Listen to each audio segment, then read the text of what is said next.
எல்லாருக்கும் வணக்கங்க. இன்னைக்கு நம்ம சேனல்ல என்னுடைய டெலிவரி எக்ஸ்பீரியன்ஸை பற்றி தான் உங்கள் கூட ஷேர் பண்ணிக்க போகிறேங்க. நான் ரீசெண்ட் டேஸில் பார்த்தீங்கன்னா பனிமலர் பூந்தமல்லி ஹாஸ்பிட்டலில் தான் செக்கப் பார்த்துட்டு இருந்தேன். என்னுடைய ஃப்ரெண்டு தான் ரெஃபர் பண்ணியிருந்தாங்க. நான் 9th மந்தில் தான் ஹாஸ்பிட்டல் போய் பார்த்துருந்தேங்க. 9th மந்த்லேருந்து எடுக்கக்கூடிய செக்கப் எல்லாம் இந்த ஹாஸ்பிட்டலில் தான் எடுத்திருந்தேன். நான் செக்கப் போகும்போது அவங்க ஸ்கேனும் அப்புறம் டாப்லர் ஸ்கேனும் எடுத்துகிட்டு வர சொல்லியிருந்தாங்க. நான் அப்பாயின்மெண்ட் போட்டிருந்தேன் 21st. Doppler scan 25th appointment போட்டிருந்தாங்க. ஸோ 21 நீங்கள் எடுத்துக்கோங்கன்னு சொல்லி அவங்க ஃபிக்ஸ் பண்ணிட்டாங்க. ஸ்கேனில் பாப்பாவோட வெயிட் 2 கிலோ 800 கிராம் முன்ன பின்ன இருக்குன்னு சொல்லியிருந்தாங்க. டாப்லர் ஸ்கேனில் பார்த்தீங்கன்னா எனக்கு பனிக்குட நீர் ரொம்ப கம்மியாக இருக்குன்னு சொன்னாங்க. அதாவது 6.3 தான் இருந்துச்சு. தம்பிக்கு பார்த்தீங்கன்னா 13 சென்டிமீட்டர் இருந்துச்சு. ஆனால் பாப்பாவுக்கு 6.3 தான் இருக்குது. ஸோ அவங்க உடனே டாக்டரை பார்க்கணுன்னு சொல்லிட்டாங்க. டாக்டரை கன்சல்ட் பண்ணதில் பனிக்குட நீர் ரொம்ப கம்மியாக இருக்குமா, இன்னொரு 2 days ஆச்சுன்னா இன்னும் நீர் கம்மியாயிடும். அப்புறம் பாப்பா உள்ளே மோஷன் போயிடுவாங்க, சிசரிங் பண்ணுற மாதிரி ஆகிடும்ன்ற மாதிரி சொன்னாங்க. நான் ரொம்ப பயந்துட்டேன். அவங்க நகையெல்லாம் கழட்டி கொடுத்துட்டு லேபர் வார்டுக்கு வந்துட சொன்னாங்க. நான் ஒரு 2 days கழித்து அட்மிட் ஆகிற மேடம் சொல்லியிருந்தேன். அவங்க என்ன சொன்னாங்கன்னா ரொம்ப கம்மியாக இருக்குது நீர், உடனே அட்மிட் ஆகணும். ஸோ 24 hours பாப்பா பிறந்துருமான்னு சொன்னாங்க. சரி, அவங்க சொன்னதும் கரெக்டு தான் சொல்லிட்டு நான் நகை எல்லாத்தையும் கழட்டி கொடுத்துட்டேன். மூக்குத்தி முதற்கொண்டு ஜுவல்ஸ்லாம் அம்மா கிட்ட கழட்டி கொடுத்துட்டு லேபர் வார்டுக்கு போயிட்டேன், அதாவது ஆப்ரேஷன் தியேட்டர். ஸோ அவங்க என்ன சொன்னாங்கன்னா சில டீட்டெயில்ஸ்லாம் கேட்டாங்க. ஸோ அது எல்லா ப்ரொசீஜரும் முடிச்சுட்டு நார்மல் வார்டுக்கு ஷிஃப்ட் பண்ணிட்டாங்க. பனிக்குட நீர் கம்மியாக இருந்துச்சுன்னா அவங்க டிப்ஸு, டேப்லெட்டு, அப்புறம் குளுக்கோஸ்லாம் எடுத்துக்கணும்னு சொன்னாங்க. ஸோ எல்லாத்தையும் எனக்கு எழுதி கொடுத்துட்டாங்க. நான் உடனே என் ஹஸ்பண்ட் கிட்ட கொடுத்து எல்லாத்தையும் வாங்கிட்டு வந்துட்டேன். ஸோ அவங்க என்னென்ன சொல்லியிருந்தாங்கன்னா டிப்ஸு ஒரு நாளைக்கு 2-3 டிப்ஸு ஏற்றணும்.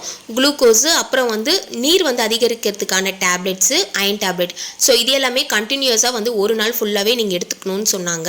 ஸோ எல்லாத்தையும் என் ஹஸ்பண்ட் கிட்ட கொடுத்து வாங்கிட்டு வந்தாச்சு. நான் முக்கியமாக சொல்லணும்னா நீங்கள் 5th month, 6th month, 7th monthல உங்களுக்கு பனிக்குட நீர் கம்மியாக இருந்துச்சுன்னா உடனே டாக்டரை போய் பார்க்கணும். அது ரொம்ப ரொம்ப இம்பார்ட்டன்ட்.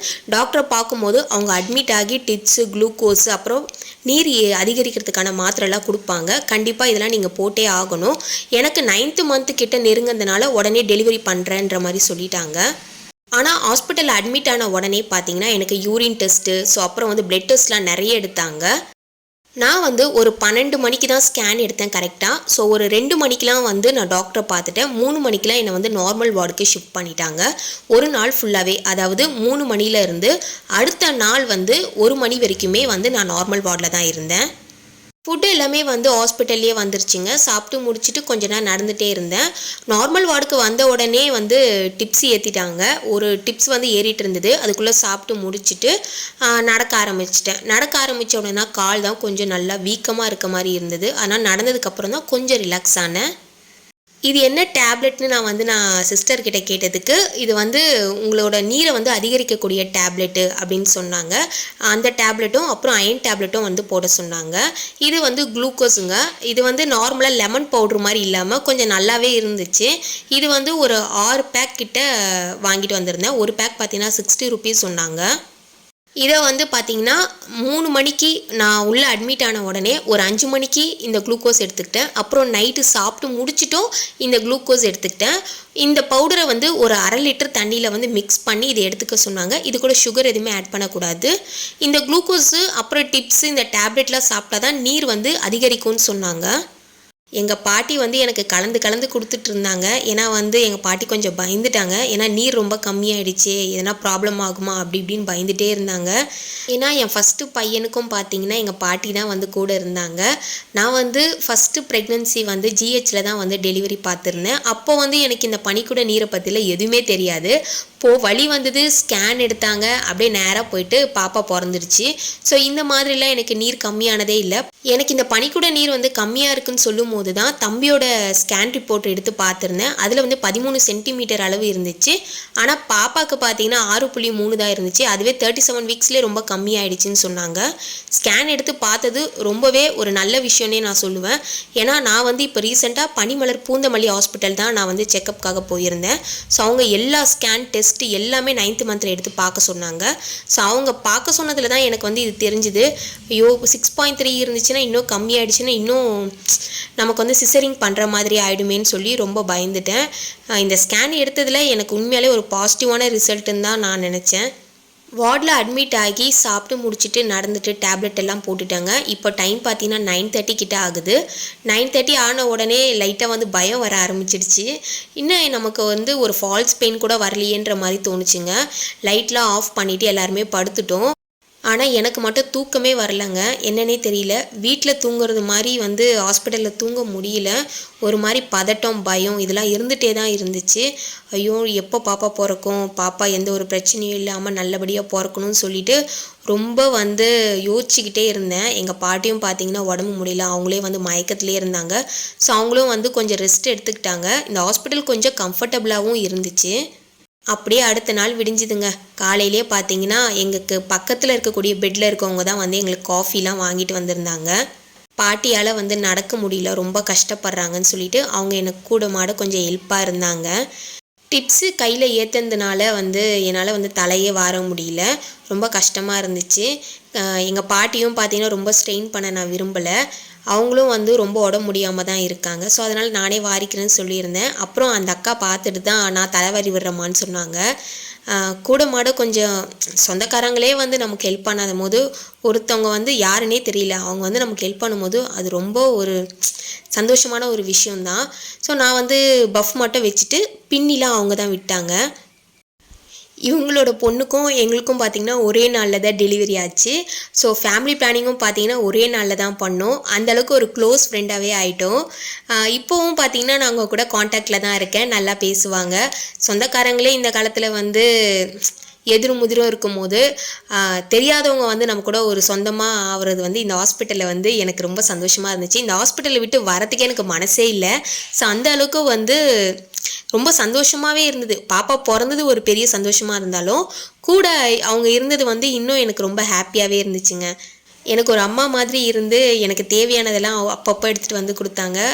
ஸோ இவங்க நேம் வந்து மகாலட்சுமி அக்கா.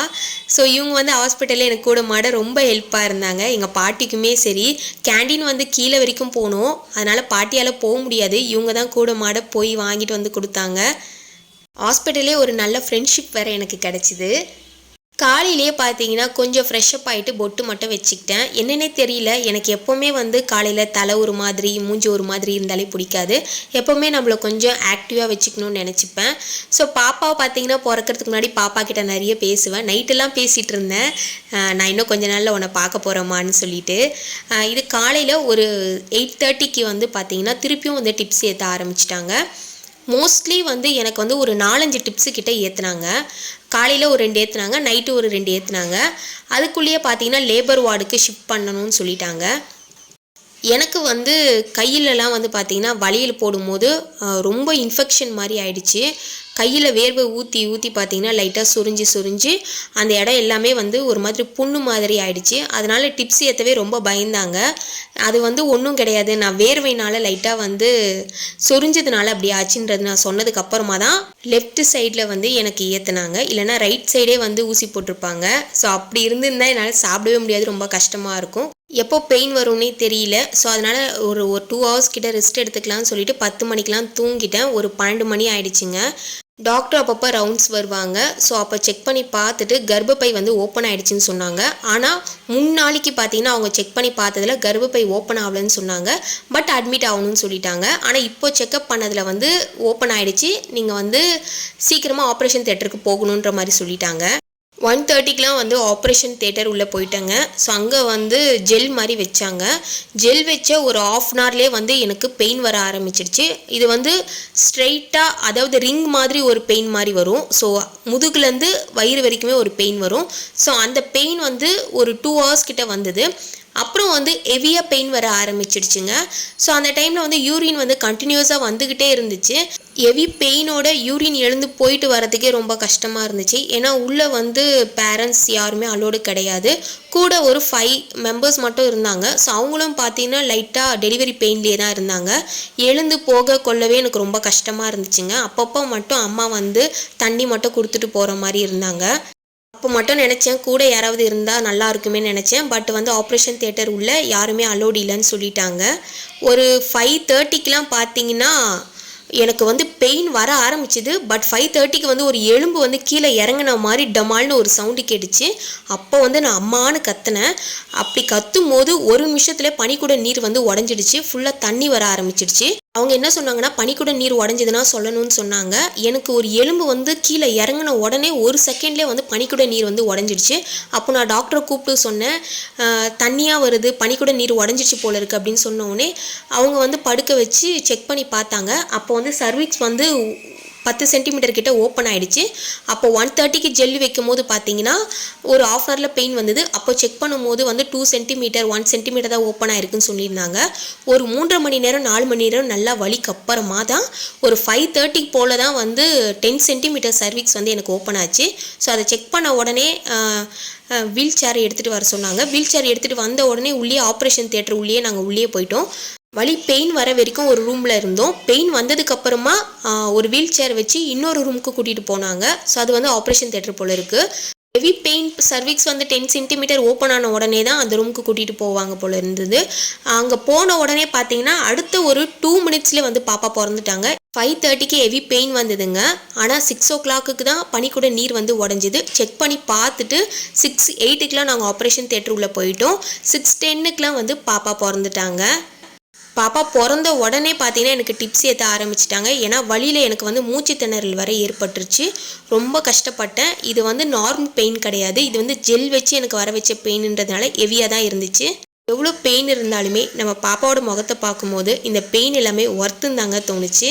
ஆப்ரேஷன் தியேட்டரில் டாக்டர் என்னை பார்த்துட்டு இது ஃபஸ்ட்டு ப்ரெக்னென்சியான்னு கேட்டாங்க. இல்லைன்னு சொன்னேன். ஃபஸ்ட்டு என்ன பாப்பான்னு கேட்டாங்க. பையன்னு சொல்லியிருந்தேன். 2வது வந்து பொண்ணு தான் சொன்னாங்க. எனக்கு செம்ம ஹாப்பியாக ஆகிடுச்சு. ஏன்னா என் வீட்டுக்காருக்கு பொண்ணுன்னா ரொம்ப பிடிக்கும். ஃபஸ்ட்டே பொண்ணு தான் எதிர்பார்த்தோம். ஆனால் பையன் பிறந்துட்டான். ஆனால் எங்களுக்கு சந்தோஷம்தான். ஆனால் அவங்களோட அக்கா வந்து திரும்ப பிறக்கணும்னு சொல்லி அவர் ரொம்ப ஆசைப்பட்டார். அதுக்கேற்ற மாதிரியே அவங்க அக்காவே வந்து பிறந்துட்டாங்க.